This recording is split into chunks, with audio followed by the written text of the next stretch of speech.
দোয়া কবুল হচ্ছে না, তাহলে এভাবে দোয়া করুন, ইনশাল্লাহ কবুল হয়ে যাবে। সূরা ফাতিহা এবং সূরা বাকারার শেষ 2টা আয়াত পড়ে দোয়া করুন আল্লাহ তাআলার কাছে। আপনি যা কিছু প্রার্থনা করবেন তাই তিনি দান করবেন। সহিহ মুসলিম 1762। আসসালামু আলাইকুম আমার প্রিয় আপু ভাইয়ারা, আপনারা সবাই কেমন আছেন? আশা করছি আল্লাহ তাআলার অশেষ রহমতে আপনারা সবাই অনেক ভালো আছেন।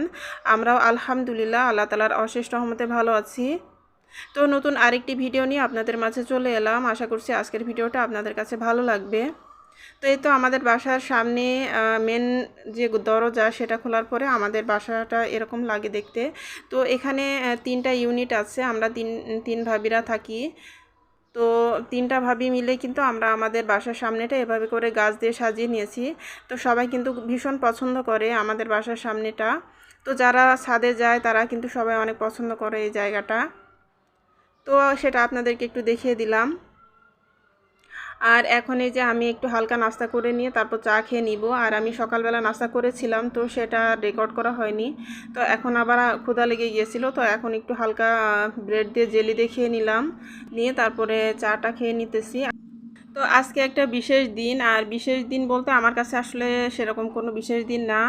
আর আমি কিন্তু কাউকে বলিও নি এই দিনটার কথা। তো আমার হাজব্যান্ড কিন্তু নিজে থেকে আমাকে উইশ করেছে। তো আসলে উইশ করাটাও আমি খুব একটা বেশি পছন্দ করি না। তো আজকে আমার জন্মদিন, আর কবে সেই তারিখটা সেটা আর আমি আপনাদের কাছে বলতে চাচ্ছি না। তো আমি আগেই বলেছিলাম যে মে মাসে আমার জন্মদিন, তো যে কোনো একটা দিনে আর কি আমার জন্মদিনটা গিয়েছে। তো সেই দিন, আর তার আগে একটু বলে নিই যে এখানে যে আম আছে, এই আমটা কিন্তু আমার গাছের আম। আর বাচ্চারা খেলাধুলা করতে গিয়ে কিন্তু এই আমটা ছিঁড়ে ফেলেছে, তো সেই আমটা গাছতলায় পড়েছিল। তো পাশের ফ্ল্যাটের ভাবি আমটা এনে দিয়ে গিয়েছে। তো এখন কি আর করা যাবে, বাচ্চারা খেলাধুলা করার সময় এরকম ছোটোখাটো দুর্ঘটনা ঘটেই যায়। তো এখন আমি আমার ডাইনিং টেবিলটা একটু ক্লিন করে নিতেছি। আর যেটা বলছিলাম যে আমার জন্মদিন ছিল, তো এই দিনটার কথা কারোরই মনে থাকার কথা না। তো আমি এটা নিয়ে আর কাউকে কোনো কিছু বলিও নাই, আর বলার মতন কোনো কিছু আসলে না। এটা বছরের একটা দিন আসে এভাবে করে, কিন্তু আমাদের জীবন থেকে একটা বছর কমে যাচ্ছে আমাদের আয়ু থেকে। তো আমি এটাই মনে করি, এটা নিয়ে কোনো কিছু করার আসলে কোনো প্রয়োজন মনে করি না আমি। তো আমার হাজব্যান্ড আমাকে আর কি উইশ করেছিলেন। তো উনি বললেন যে তোমার এরকম জন্মদিন আজকে, তো তুমি কিছু খাবার টাবার রান্না করো, ভালো মন্দ কিছু খাবার টাবার রান্না করো। তা আমি বলছি যে তোমার জন্মদিনে তো তুমি কোনো কিছু রান্না করতে দিলে না, এখন আবার আমার জন্মদিনে রান্না করতে বলতেছো।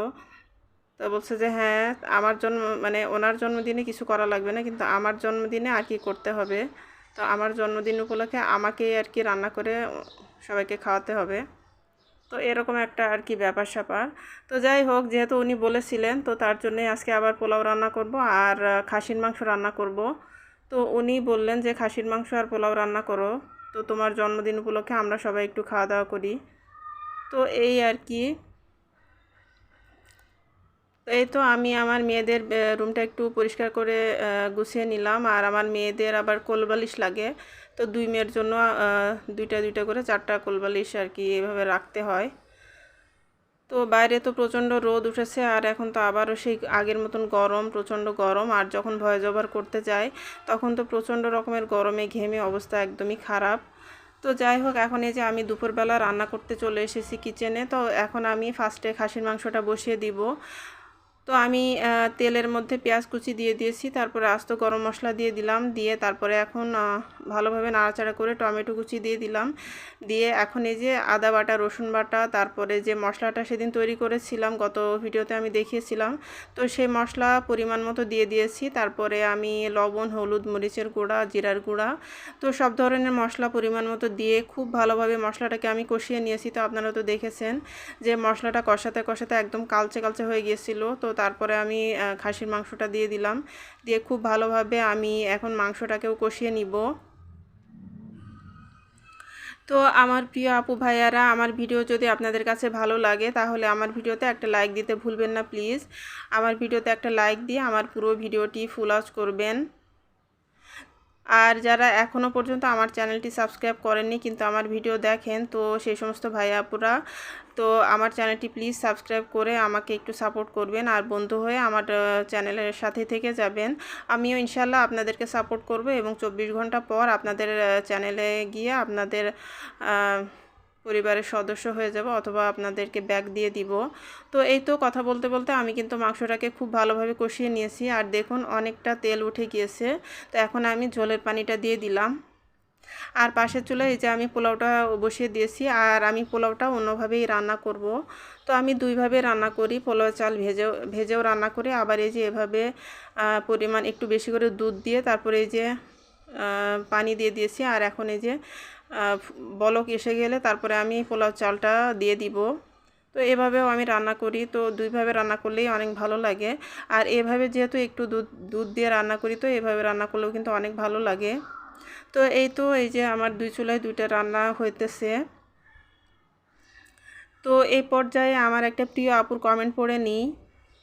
তো প্রত্যেকটা ভিডিওতে তো আমার প্রিয় আপুরা এবং ভাইয়ারা অনেক সুন্দর সুন্দর কমেন্ট করেন, তো সেই কমেন্টগুলো পড়লে আমার ভীষণ ভালো লাগে।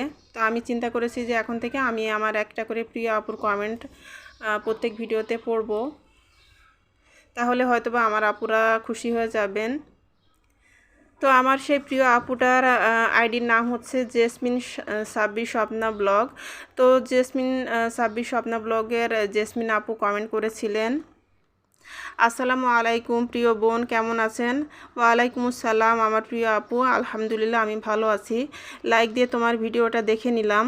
তোমার হাতের রান্না এমনি মজা, কোনো মশলা লাগে না। আমার প্রিয় আপুটা অনেক গুণবতী, দোয়া রইল দূর থেকে। অসংখ্য ধন্যবাদ আমার প্রিয় জেসমিন আপু এত সুন্দর একটা কমেন্ট করার জন্য। তোমার জন্য দোয়া রইল আপু এবং তোমার পরিবারের জন্য দোয়া রইল। তুমি সবসময় ভালো থেকো তোমার পরিবারকে নিয়ে, আর তোমার সোনা বাবাটা আব্দুর রহমান বাবা এবং তোমার প্রিয় স্বামীকে নিয়ে তুমি সবসময় আনন্দে থেকো, এই দোয়া রইল। তো আমার প্রিয় আপুর কমেন্ট পড়তে পড়তে আমার রান্নাবান্না শেষ করে আমি টেবিলে খাবারও দিয়ে দিয়েছিলাম, তো আপনারাও তো দেখেছেন।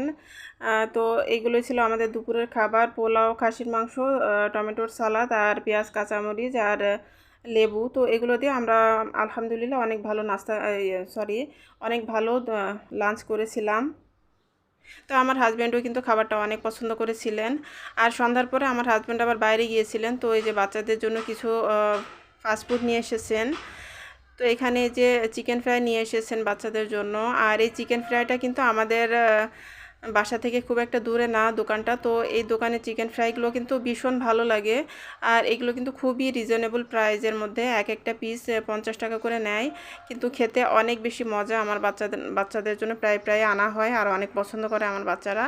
তো এই তো আমার বাচ্চারা এখন নাস্তা করে নিবে চিকেন ফ্রাই, তারপরে ব্যানানা আছে আর কিছু তাল এনেছিল, যে কচি যে তালগুলো এখন বের হয়েছে। তো সব জায়গাতেই তো তাল পাওয়া যাচ্ছে, তো আমার বাচ্চারা আবার এই তালটা অনেক পছন্দ করে। তো এই তো আমার বাচ্চারা এখন এগুলোতে নাস্তা করে নিবে। তো আজকের মতো আপনাদের কাছ থেকে এখান থেকেই বিদায় নিচ্ছি। আপনারা সবাই ভালো থাকবেন, সুস্থ থাকবেন, এই দোয়া করে আজকের মতো এখান থেকেই বিদায়। আল্লাহ হাফেজ, আসসালামু আলাইকুম।